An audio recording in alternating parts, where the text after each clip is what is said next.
Hello everybody and welcome to this video which focuses on question 5 on paper 2 of the AQA GCSE English language exam. In this video I'm just going to give you a brief overview of what you're expected to do for this question, and I'm also going to do some videos on writing forms, so the format that you have to write in, and also the type of writing. So I'm going to make sure that I focus on TAP, so your text, your audience and your purpose for this writing question. So like question 5 on paper 1, this question assesses assessment objective 5 and 6, so it's exactly the same. It's worth 40 marks like paper 1 question 5. 24 of those marks are allocated to your content and organisation, and 16 marks to your technical accuracy, so your SPAG marks essentially. So the things that you really need to be considering with this question, the same as question 5 on paper 1, is that you need to write in a clear and effective manner. You need to make sure that you write in the format that they've given you. You need to use interesting structural and grammatical features, okay, making sure that your paragraphs are varied lengths. You need to make sure that you actually write in paragraphs. And technical accuracy, you need to be using things like a variety of discourse markers, making sure that you use interesting vocabulary and using a range of punctuation. Now, I have this handout on my website, aceyourexams.wordpress.com, which you can download for free. And these are just some of the discourse markers that you could use, okay, for this question, and indeed for any of your answers really, okay, but these are specifically based on writing to express a point of view and those kind of discourses that you would naturally use when you were writing that kind of answer. So as I said, you can get this as a free download, so make sure you head over to the website for that. And also, there's going to be popping up on the bottom of the screen right now a link to another video on my channel which focuses on sentence structure, so simple, compound and complex sentences, and how you can make sure that you use those effectively and correctly. So I would definitely advise clicking on that link, or the video itself is in this playlist. So make sure you watch that. Excuse me, and make sure you're familiar with the different sentence forms. Likewise, there are videos on my channel for different types of punctuation, so I would definitely advise getting to grips with some of the more interesting punctuation, such as dashes, colons and semicolons before the exams.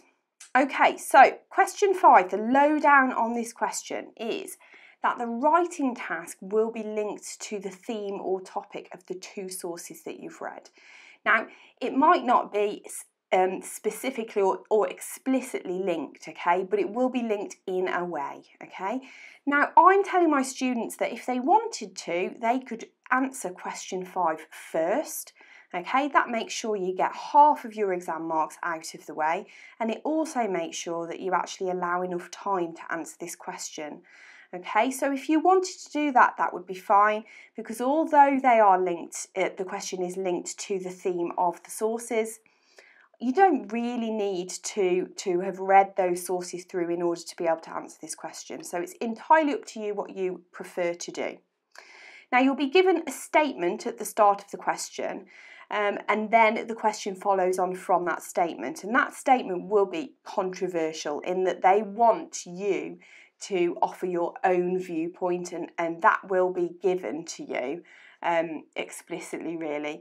So it will be a polarising statement in that it will divide people's opinions. So it will be easy, really, to choose a side, okay? Now, the question will state what audience you have to write for, the purpose of it, and the format that you have to write in. So all of these things I would underline in my question when I looked at it. Now, as I said, it's worth 40 marks, and you've got about 45 minutes for this question.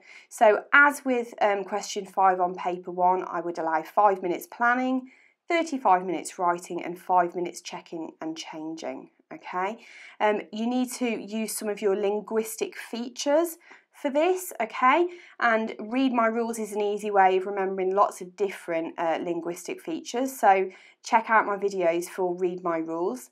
As I've said, interest in sentence structure, making sure you use a variety of sentence structures, interest in vocabulary, and I've actually missed off the list punctuation, but all of those things you need to make sure that you've got to grips with for this question. Now, some of the questions that the exam board have provided us are these, okay? So I'm sure you've come across this one. Homework has no value. Some students get it done for them. Some don't do it at all. Students should be relaxing in their free time. So, as I said before, the statements will be hugely controversial. So they will have people that sit and agree with it and people that sit there and disagree with it. And you've got to pick a side, essentially. And then the question follows on from the statement. Now, this one says you have to write an article. So that's your text type and your tap, okay, for a broadsheet newspaper. So we know that it's got to be hugely formal language, okay. You've got to explain your point of view, okay? So expressing a point of view is the key theme for this question, but they may then narrow that down to a specific type of writing, and with this one it says write to explain, okay?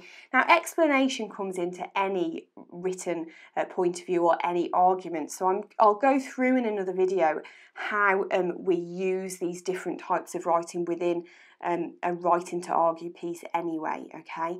But this specifically tells you that you need to really focus on explaining your point of view. Another question that's been provided is festivals and fairs should be banned. They encourage bad behaviour and are disruptive to local communities. Again, they say write a letter, so your format is slightly different in this, to your local newspaper. So they're telling you who your audience is there, okay? So your local newspaper is going to have a different audience than the broadsheet newspaper that was specified in the question before. And here it says you need to argue for or against this statement. So they want you to choose a side, okay, and make sure that you hammer home that message and make it clear what your point of view is. Okay, and finally, the third example, floods, earthquakes, hurricanes and landslides. We see more and more reports of environmental disasters affecting the world and its people every day. Write the text of a speech for a debate at your school or college in which you persuade young people to take more responsibility for protecting the environment. So again, your text format is a speech, okay? At your school or college, so thinking about who your audience are, you'll write in a slightly different way for a different audience. And here they want you to specifically focus on persuading those young people to take more responsibility. Okay, so in my next video, I'm going to focus on the writing types for this question, and we'll go through these different writing types that the exam board have specified. And then I will follow that up with different writing forms, and I'll also do a video on how you actually structure a writing to argue or writing to express a viewpoint paragraph, okay? So make sure you subscribe to the channel, give me a thumbs up if you like the video, and if you've got any questions, head over to Twitter and follow me and tweet me at AQA Exams. Thanks for listening.